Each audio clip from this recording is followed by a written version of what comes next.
I want to talk to Brandon, who's calling in from Texas. Brandon, you're live on Truth Wanted. What's up? Hi, Nate and Dan. Thank you guys for taking my call. Yeah, thank you, Brandon. What's going on? I honestly just kind of called on an impulse. I just wanted to talk to two other atheists. Recently have, I guess, lost my faith. It's kind of a progression, so it's hard to pinpoint exactly where it was lost, you know? Okay. Yeah. No, I get that. It's hard once you're like looking back too, because I feel differently on how my journey was, looking retroactively than I did currently too. Like there's different phases and it's hard to figure out exactly where you're at one space or another. So I get it. Like it can time is weird.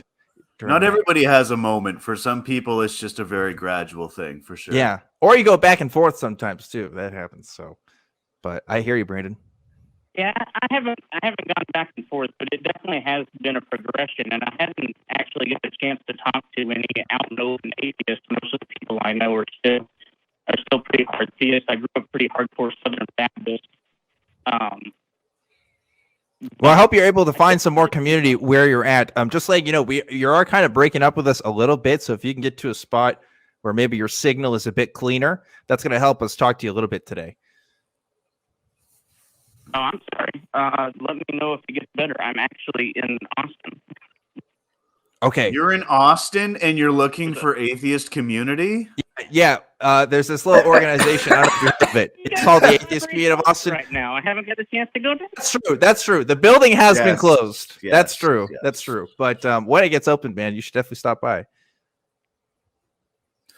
Oh, yeah, I plan on it. But my main question is because as you go through this progression, as you slowly kind of, your faith becomes less and less, you start to look back at some of the things that you were taught from birth.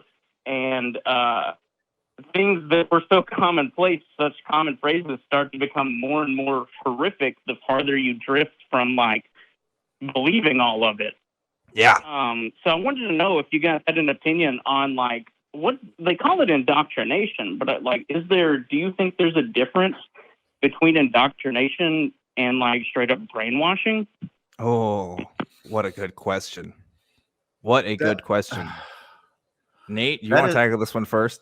That is a great question. It feels like it's almost a distinction without a difference. Indoctrination might apply to something that's more socially acceptable, whereas brainwashing might apply to something that we sort of frown upon. So you're kind of like asking the difference between the religion and a cult. It depends on which group you're a member of. Yeah. Certain like here's my take on it now, right, is if you look at a group of religious people who are pretty passive in their beliefs, but they worship the sun and believe the sun is a deity that can do things in the world. Some might call that brainwashing if you're talking about a little kid in a group like that. But like, I think it's kind of the same sort of process in a Christian church, honestly, in terms of the level of realism of beliefs there. The difference is, Christianity is just the more socially accepted like religion there. It's the more socially accepted idea that can kind of like contradict what we find in reality sometimes. Now, granted, in the US, you're seeing like varying opinions on what level of Christianity is acceptable. So like you'll see even other Christians, like I mentioned earlier, dunk on people like Pentecostals because they are like way too into their faith. And it seems like the more appropriate Christian response is to like kind of believe some stuff, but not actually go far enough to like logically follow through with some of the conclusions that Christianity would bring. Right. So in one sense, I think it's a difference of semantics there. Like Nate is saying, one is just a more socially accepted way of talking about it. But yeah, like if you are convincing people at a young age or really at any point of vulnerability of ideas that are demonstrably false, you could call that indoctrination or you could call it brainwashing. To me, it's interchangeable.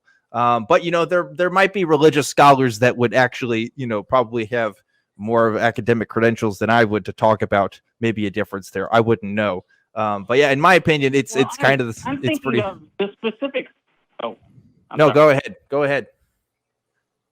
The specific phrase that is coming to mind is like we were taught. It's a mantra. They say it almost every sermon, at least where I went to church. Know that you know that you know. Every week. Know that you know that you know. And that sounds innocent, especially if you're coming from a point where you believe all of this stuff. It sounds like they're wanting you to just make sure that you know you're saved so that you know, there's no chance that you go to hell. And how could that be anything less than loving and helpful and, you know, yeah.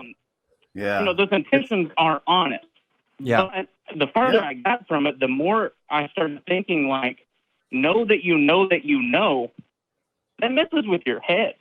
Right. Because them saying that over and over again makes you think it keeps you in a place where you're never quite sure you know. Yep. You know? It's a thought terminating cliche, if you've heard that phrase before. And they do that, you know, so that you'll keep going down to the altar and praying. And, you know, it's just, there's not. Okay. Yeah. This may not be 100% true, but I'm going to say it anyways. I don't think that there's that much to the Bible. Like, I feel like you're going and you're learning the same lessons from the same books week after week, and they have to do something to try to keep people engaged. Am I way off base there?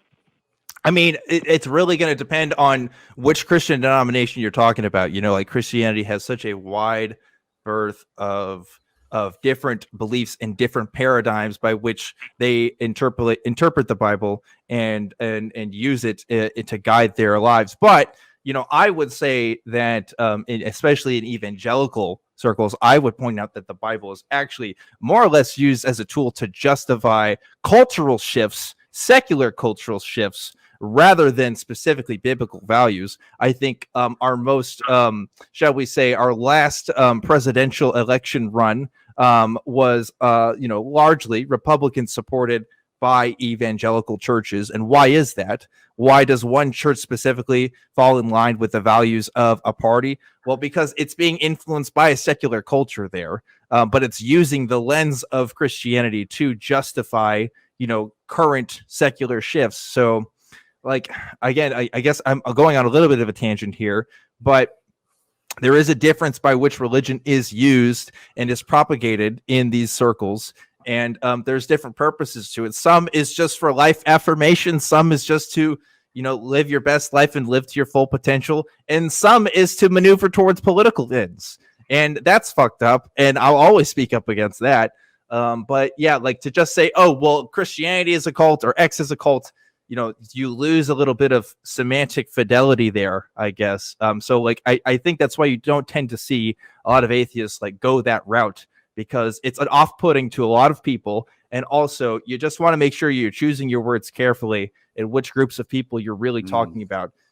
Because, you know, words mean something to a lot of people. And if our goal is to try to convince people of the untruths of this stuff, we really got to be, you know, as convincing as possible, in my opinion. So, yeah, you know what this conversation kind of reminds me of? I don't. That wasn't. Oh, yeah, sorry. Go ahead, Nate. It kind of reminds me of, I don't know if you've ever seen on social media those like church billboards that have this supposedly, you know, reaffirming faith-based message, but it isn't really the message that they think it is. It's like, you know, something like don't educate yourself out of a relationship with Jesus, or, you know, let Jesus come inside you Sunday at 10 a.m. And it's like everybody else is just like, but they don't get the joke because they don't see it that way. And they are so indoctrinated, quote unquote, that they don't really see it for what it is. Like Dan was saying, it's really insidious. Yeah. That it's, you know, it's meant to teach you not to think and not to ask questions and not to think so hard. Yeah. And that's definitely especially not to trust your own intuition. Right. As I didn't. And that's why I'm on this show with my my lovely boss, Mr. ObjectivelyDan. What, boss? What are you talking about, Nate? You don't work for me. You're my boss now. I work for you. Oh, you didn't know? I'll be there at 7, dude. Okay. Yeah, wait a minute. I didn't agree to this. This isn't good. I don't like where this is going. Anyway, Brandon, I think we kind of answered your question there, but did you have anything else you wanted to say to that? Yeah.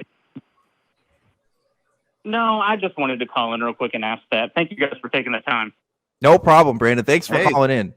thanks. It is an interesting point of discussion where how far can we take that term brainwashing when we're describing the practices of people? Because I mean, I think like a lot of QAnon folks are being brainwashed by fringe outlets and right wing media outlets.